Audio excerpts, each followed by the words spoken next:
Assalamualaikum warahmatullahi wabarakatuh. Bersama saya F. Jayanti dengan NIM 7211419002 dari Rombel Akuntansi A19. Di sini saya akan menerangkan bab 9 dari Sistem Informasi Manajemen, yaitu tentang keamanan informasi. Langsung aja ya.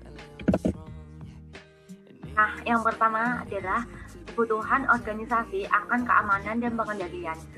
Dalam dunia masa kini, banyak organisasi semakin dasar akan pentingnya menjaga seluruh sumber daya mereka, baik yang bersifat virtual atau fisik, agar aman dari ancaman dalam, luar maupun dalam. Sistem komputer yang pertama hanya memiliki sedikit perlindungan keamanan. Namun, hal ini berubah saat terjadinya Perang Vietnam ketika sejumlah instansi komputer dirusak oleh para pemprotes. Selanjutnya adalah keamanan informasi. Saat pemerintah dan kalangan industri mulai menyadari kebutuhan untuk mengamankan sumber daya informasi mereka, perhatian nyaris terpukul secara eksklusif pada peranti keras dan data. Maka istilah keamanan sistem security pun digunakan. Fokus sempit ini kemudian diperluas sehingga menyakup bukan hanya pada peranti keras dan data, namun juga pada peranti lunak dan fasilitas komputer secara personal. Selanjutnya, tujuan keamanan informasi. Yang pertama adalah kerahasiaan, yaitu perusahaan berusaha untuk melindungi data dan informasinya.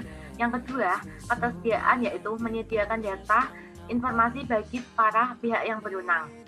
Nah, yang ketiga adalah integritas, yaitu semua sistem informasi harus memberikan representasi yang akurat.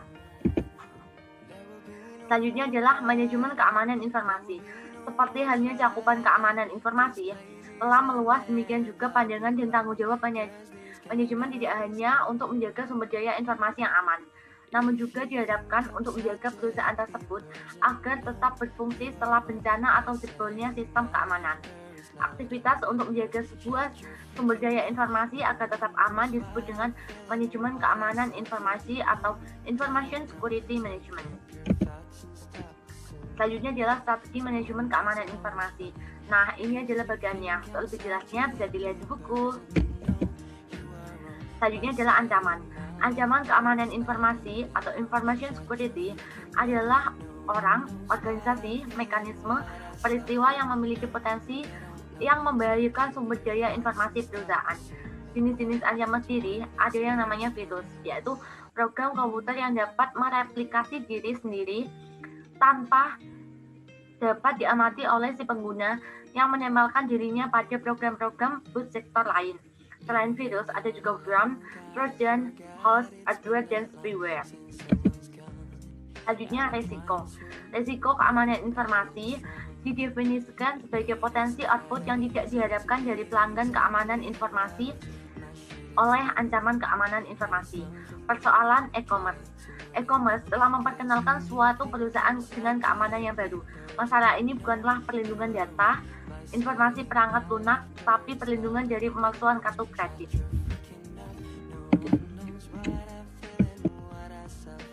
Nah, selanjutnya adalah kartu kredit sekali pakai. Pada September 2000-an, Amerika Express mengumumkan sebuah kartu kredit sekali pakai. Tindakan yang ditujukan bagi 60 hingga 70% konsumen mengkhawatirkan pemalsuan kartu kredit dari penggunaan internet. Ini adalah contohnya. Nah, selanjutnya manajemen resiko. Manajemen resiko ini ada 4. Yang pertama, menganalisis kelemahan perusahaan. Yang kedua, identifikasi aset-aset bisnis yang harus dilindungi dari resiko. Menentukan tingkatan dampak pada perusahaan jika risiko benar-benar terjadi. Dan keempat adalah menyadari risikonya. Selanjutnya adalah penyusunan kebijakan keamanan. Ini adalah fase 1, fase 2, fase 3, fase 4, dan fase 5. Untuk lebih jelasnya bisa dilihat di buku. Nah, selanjutnya adalah pengendalian. What is pengendalian? Pengendalian adalah mekanisme yang diterapkan baik untuk melindungi perusahaan dari risiko atau untuk meminimalkan dampak risiko tersebut pada perusahaan jika risiko tersebut terjadi.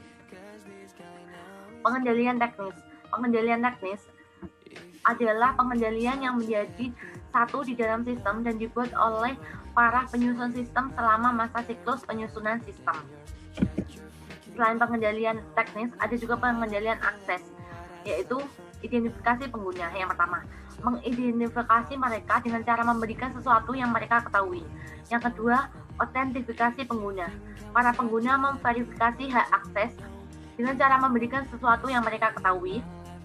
Yang ketiga, otorisasi pengguna. Melakukan otorisasi untuk memasuki tingkat atau derajat penggunaan tertentu. Selanjutnya, ada firewall, berfungsi sebagai penyaring dan penghalang yang membatasi aliran data dari perusahaan tersebut. Nah, ini adalah bahkan firewall ya, lokasi firewall di sebuah jaringan. Selanjutnya adalah pengendalian kriptografis, merupakan penggunaan kode yang menggunakan proses-proses matematika, meningkatkan keamanan data dengan cara menyamarkan data dalam bentuk yang tidak dapat dibaca. Ada juga pengendalian fisik, merupakan pengendalian yang melakukan tindakan-tindakan untuk mengendalikan serangan hama yang dilakukan secara fisik.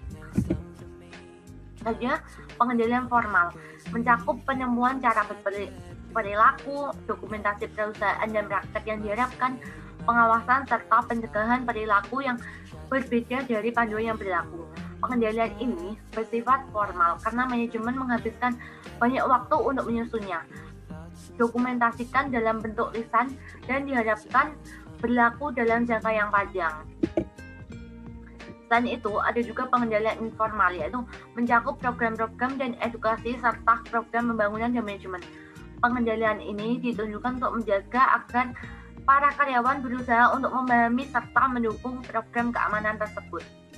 Selanjutnya, meletakkan pengendalian teknis pada tempatnya. Pengendalian teknis dikenal sebagai yang terbaik untuk keamanan. Perusahaan biasanya memilih dari daftar ini untuk menentukan kombinasi yang dianggap menawarkan pengamanan yang realistis atau secara nyata. Mencapai tingkat pengendalian yang tepat. Ketiga jenis pengendalian tadi, yaitu teknis, formal, informal, mengharuskan biaya karena bukan merupakan praktek bisnis yang baik untuk menghabiskan lebih banyak uang pada pengendalian dibandingkan biaya yang diharapkan dari resiko yang akan terjadi. Maka pengendalian yang harus ditetapkan pada tingkat yang sesuai. Selanjutnya, dukungan pemerintah dan industri. Beberapa organisasi pemerintahan dan internasional telah menentukan standar-standar yang ditunjukkan untuk menjadi panduan organisasi yang ingin mendapatkan keamanan informasi. Beberapa standar yang berbentuk tolak ukur yang telah diidentifikasi sebelumnya sebagai penyedia strategi alternatif untuk manajemen risiko. Selanjutnya adalah peraturan pemerintah. Pemerintah baik di Amerika Serikat maupun Inggris telah menentukan standar dan menetapkan peraturan yang ditunjukkan untuk menanggapi masalah pentingnya keamanan informasi yang semakin meningkat, terutama setelah terjadinya peristiwa 11 September yang semakin meluasnya internet dan peluangnya pun semakin besar dalam kejahatan komputer. Selanjutnya, standar industri. The Central for International Security adalah organisasi yang didedikasikan untuk membantu para pengguna komputer guna membuat sistem mereka lebih aman, dan bantuan yang diberikan ada dua produk. Yang pertama adalah CSI BrainMath dan CSI Scoring Tools. Sertifikat profesional. Mulai pada tahun 1960-an, profesi TI mulai menawarkan program sertifikasi. Tiga contoh yang mengilustrasikan cakupan dari program ini adalah: the first, Asosiasi Audit Sistem dan Pengendalian; second, Konsorsium Sertifikat Keamanan Sistem Informasi Internasional; and number 3, Institut SAN. Meletakkan manajemen keamanan informasi pada tempatnya. Perusahaan harus merencanakan kebijakan manajemen keamanan informasi sebelum menempatkan pengendalian. Kebijakan ini dapat dibuat berdasarkan identifikasi keamanan, ancaman, dan risiko berdasarkan panduan yang telah diberikan oleh pemerintah dan asosiasi industri. Manajemen keberlangsungan. Aktivitas yang ditunjukkan untuk menentukan operasional setelah terjadinya gangguan sistem informasi tersebut adalah dengan manajemen keberlangsungan bisnis. Pada tahun-tahun awal penggunaan komputer, aktivitas ini disebut dengan perencanaan besar. Namun istilah yang lebih positif adalah perencanaan kontingensi.